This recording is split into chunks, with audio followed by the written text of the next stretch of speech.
I used to think mastering the grill meant mastering the vents. Top vent, bottom vent, intake vent, exhaust vent, when to open, when to close. But no matter how I tweaked them, the temps were still unpredictable. Sometimes I'd barely crack a vent and still overshoot by 100 degrees. Other times, I'd adjust the airflow and wait 30 minutes with no change. And when I dumped in too much charcoal, I had to choke the fire. Dirty smoke wrecked the entire cook. I wasn't in control. I was reacting to a fire that was built wrong from the start. And vents, they weren't the fix, they were a distraction.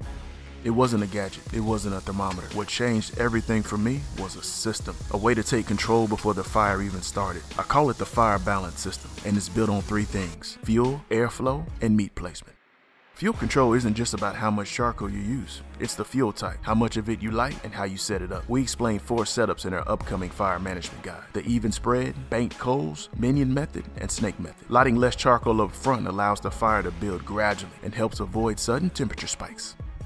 Once the fire is built, we move to airflow, but we don't micromanage it. We usually run with the intake vent wide open and the exhaust vent set to halfway and let the fire breathe. But airflow isn't a crutch. Vents can't fix a poor fire setup, no matter how much you tweak them. If the foundation is wrong, your vents just buy you time, not control. And if you ever seen someone cook over an open fire, no lid, no vents, just wood and flame, you know real control starts with how the fire is built, not with how much you spin the dials.